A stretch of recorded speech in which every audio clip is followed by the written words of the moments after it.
Friends, welcome to education power 2.2। आज हम देखेंगे CDP यानी बाल विकास एवं शिक्षण शास्त्र सीटेट के लिए जो अगले महीने होने की संभावना है। इसका प्रैक्टिस सेट देखेंगे। प्रीवियस ईयर क्वेश्चन है। हम लोग को पता है कि प्रीवियस ईयर से बहुत ही ज़्यादा क्वेश्चन आते हैं। तो चलिए पहले प्रीवियस ईयर क्वेश्चन करेंगे। पहला क्वेश्चन है हमारा, पियाजे के अनुसार विकास की पहली अवस्था यानी जन्म से लगभग 200 वर्ष की आयु के दौरान बच्चा सबसे बेहतर सीखता है। क्या सीखता है? अमूर्त तरीके से चिंतन करना, भाषा के नए अर्जित ज्ञान का अनुप्रयोग द्वारा, इंद्रियों के प्रयोग द्वारा, निष्क्रिय शब्दों को समझने के द्वारा। तो ये पियाजे के अनुसार पूछा क्या है? तो पियाजे के अनुसार इसका होगा इंद्रियों के प्रयोग द्वारा बच्चा सबसे पहले सीखता है।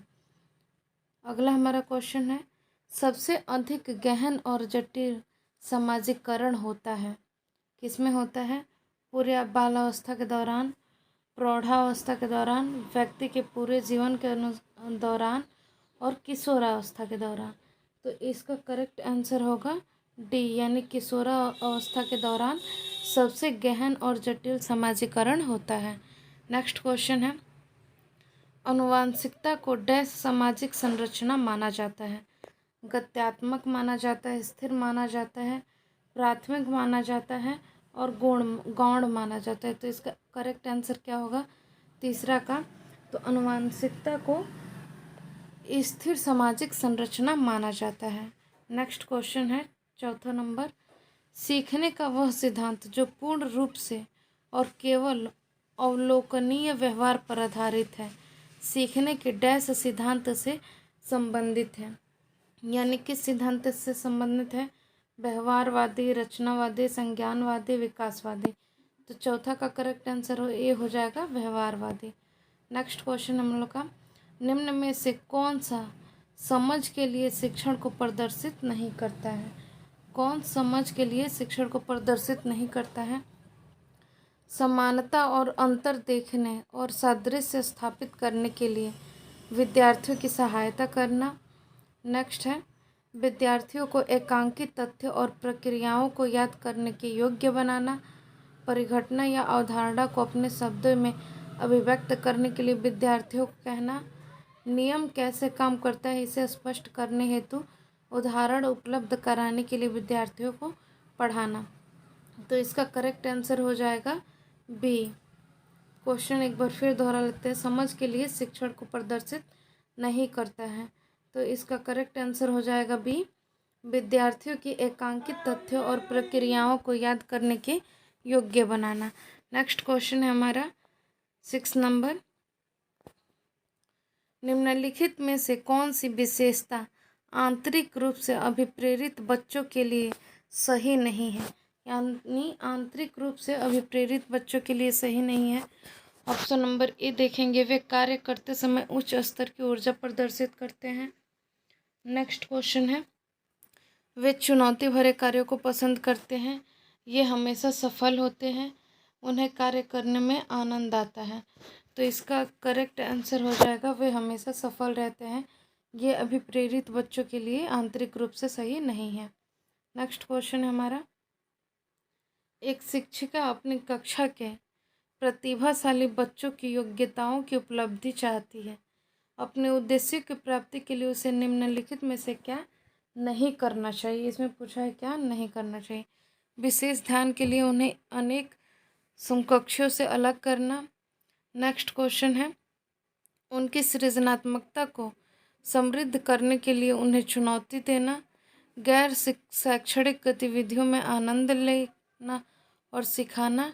डी होगा तनाव को नियंत्रित करना सिखाना। तो इसका करेक्ट आंसर हो जाएगा बी, उनकी सृजनात्मकता को समृद्ध करने के लिए आप उन्हें चुनौती नहीं देंगी। नेक्स्ट क्वेश्चन है 8 नंबर, छोटे शिक्षार्थियों में निम्नलिखित में से कौन सा लक्षण पठन कठिनाई में नहीं है? कौन सा पठन कठिनाई में नहीं है? पहला है शब्दों और विचारों को समझने में कठिनाई। बी है सुसंगत वर्तनी में कठिनाई। डी है वर्ण एवं शब्द पहचानने में कठिनाई। डी है पठन गति और प्रवाह में कठिनाई। तो इसका करेक्ट आंसर हो जाएगा शब्दों और विचारों को समझने में कठिनाई। नेक्स्ट क्वेश्चन है, शिक्षार्थियों का आत्मनियमन की ओर संकेत करता है। क्या संकेत करता है? विद्यार्थी निकाय द्वारा बनाए गए नियम, स्व अनुशासन और नियंत्रण, अपने सीखने की स्वयं पर्यवेक्षण करने की उनकी योग्यता, और डी है विद्यार्थियों के व्यवहार के लिए विनियमन बनाना। तो इसका करेक्ट आंसर हो जाएगा अपने सीखने के स्वयं पर्यवेक्षण करने की उनकी योग्यता। नेक्स्ट क्वेश्चन है, निम्नलिखित में से किस कथन को सीखने के लिए लक्षण के रूप में नहीं माना जा सकता है? व्यवहार का अध्ययन सीखना, अधिगम भी सीखने का हिस्सा है। सी देखते हैं, सीखने की एक प्रक्रिया जो व्यवहार में मध्यस्थ करती है। सीखना कुछ चीज़ है जो कुछ अनुभवों एवं परिणामों द्वारा घटित होती है। तो इसका करेक्ट आंसर हो जाएगा व्यवहारों का अध्ययन सीखना। नेक्स्ट क्वेश्चन है 11 नंबर, सिद्धांतों के रूप में रचनावाद है। क्या है रचनावाद? सूचनाओं को याद करने और पुनः स्मरण द्वारा जांच करने पर बल देना, शिक्षक की प्रभुत्वशाली भूमि पर बल देना, सी है अनुकरण की भूमिका पर केंद्रित, डी है दुनिया के बारे में अपना दृष्टिकोण निर्मित करने में शिक्षार्थियों की भूमिका पर बल देना। ये रचनावाद है। इसका करेक्ट आंसर होगा डी। अगला क्वेश्चन है, सृजनात्मक शिक्षार्थी वह है जो परीक्षा में हर बार अच्छे अंक प्राप्त करने के योग्य हो, चिंतन और समस्या समाधान में अच्छा हो, ड्राइंग और पेंटिंग में बहुत विलक्षण हो और बहुत बुद्धिमान हो। तो 12 का करेक्ट आंसर हो जाएगा वह चिंतन और समस्या समाधान में अच्छा हो। यह सृजनात्मक शिक्षार्थी की एक गुण है। नेक्स्ट क्वेश्चन है, अवधारणाओं का विकास मुख्य रूप से हिस्सा है। किसका हिस्सा है? शारीरिक विकास का, सामाजिक विकास का, संवेगात्मक विकास का, बौद्धिक विकास का। तो 13 का करेक्ट आंसर होगा डी, बौद्धिक विकास का। नेक्स्ट क्वेश्चन है, व्यक्तिगत शिक्षार्थी एक दूसरे से डैश में भिन्न होते हैं। विकास क्रम में, विकास की सामान्य क्षमता में, विकास एवं वृद्धि एवं विकास के सिद्धांत में, डी है विकास की दर में। तो 14 का करेक्ट आंसर होगा डी, विकास की दर में एक दूसरे से भिन्न होते हैं। नेक्स्ट क्वेश्चन है, बच्चे के उचित विकास को सुनिश्चित करने के लिए उसका स्वस्थ शारीरिक विकास एक महत्वपूर्ण आवश्यक है। यह कथन है। तो 15 का करेक्ट आंसर होगा बी, सही है, क्योंकि शारीरिक विकास के अन्य पक्षों के साथ अंतर संबंध है। नेक्स्ट क्वेश्चन है हमारा 16 नंबर, इरफान खिलौने को तोड़ता है और उसके पुर्जे को देखने के लिए इन्हें अलग अलग कर देता है। तो आप क्या करेंगे? उसके जिज्ञासु स्वभाव को प्रोत्साहित करेंगे, उसकी ऊर्जा को सही दिशा में संचारित करेंगे, उसे समझाएंगे कि खिलौने को तोड़ना नहीं चाहिए, इरफान को खिलौने से कभी नहीं खेलने देंगे, उस पर हमेशा नज़र रखेंगे। तो इसका करेक्ट आंसर ए होगा, उसके जिज्ञासु स्वभाव को प्रोत्साहित करेंगे और इसकी ऊर्जा को सही दिशा में संचारित करेंगे। नेक्स्ट क्वेश्चन है, बच्चे के विकास के सिद्धांतों को समझाना शिक्षक की सहायता करता है। तो 17 का करेक्ट आंसर होगा बी नंबर, शिक्षार्थियों की भिन्न अधिगम शैलियों को प्रभावी रूप से संबोधित करने में। नेक्स्ट क्वेश्चन है 18 नंबर, प्रत्येक शिक्षार्थी स्वयं में विशिष्ट है। इसका अर्थ है कि, क्या अर्थ है इसका? इसका अर्थ है सी नंबर, कोई भी शिक्षार्थी अपनी योग्यताओं, रुचियों और प्रतिभाओं में एक समान नहीं होता है। नेक्स्ट क्वेश्चन है, पुरुष स्त्री से अपेक्षा ज़्यादा बुद्धिमान होते हैं। यह कथन है। तो यह ए नंबर लैंगिक पूर्वाग्रह को प्रदर्शित करता है।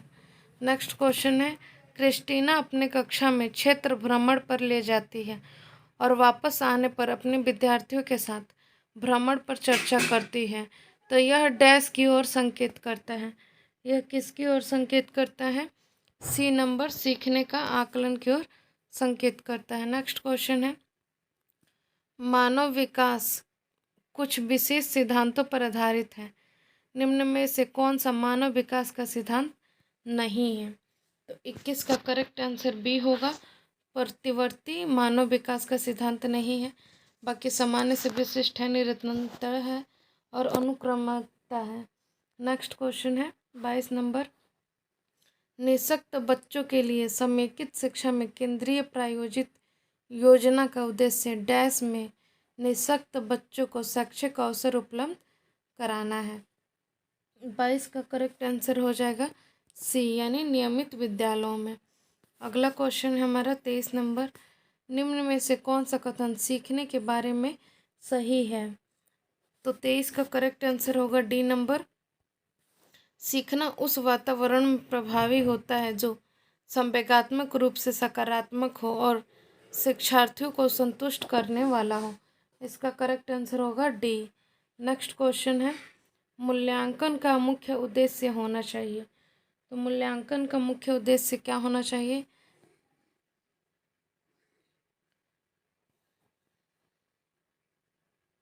मूल्यांकन का मुख्य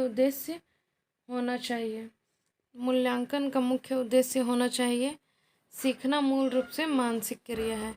इसका आंसर डी होगा। नेक्स्ट क्वेश्चन है 25 नंबर। शिक्षार्थी जो पहले सीख चुके हैं उसकी पुनरावृत्ति और प्रत्यास्मरण में शिक्षार्थियों की मदद करना महत्वपूर्ण है, क्योंकि तो इसका करेक्ट आंसर होगा डी नंबर। नई जानकारी को पूर्व जानकारी से जोड़ना सीखने को समृद्ध बनाना है। अगला क्वेश्चन है सृजनात्मकता उत्तरों के लिए आवश्यक है। क्या आवश्यक है? तो मुक्त उत्तर वाले प्रश्न आवश्यक है। अगला क्वेश्चन है शिक्षार्थियों को डैश के लिए प्रोत्साहित नहीं करना चाहिए। किसके लिए प्रोत्साहित नहीं करना चाहिए? तो शिक्षक जो पूछे उन्हें सभी प्रश्नों को उत्तर याद करने के लिए प्रोत्साहित नहीं करना चाहिए। अगला क्वेश्चन निम्न में से रचनात्मक आकलन के लिए उचित उपकरण नहीं है। तो क्या उचित उपकरण नहीं है? दंत कार्य उचित उपकरण नहीं है। नेक्स्ट क्वेश्चन विद्यार्थियों के सीखने में जो रिक्तियां रह जाती हैं उनके निदान के बाद डैश होना चाहिए। क्या होना चाहिए? समुचित उपचारात्मक कार्य होना चाहिए। अगला क्वेश्चन है भारतीय समाज की बहुभाषिक विशेषता को देखा जाना चाहिए। कैसे देखा जाना चाहिए? तो विद्यालय जीवन को समृद्ध बनाने के संसाधन के रूप में देखा जाना चाहिए। तो आज के लिए इतना ही। वीडियो आपको पसंद आए तो चैनल को सब्सक्राइब करें, वीडियो को लाइक करें और शेयर करना ना भूलें।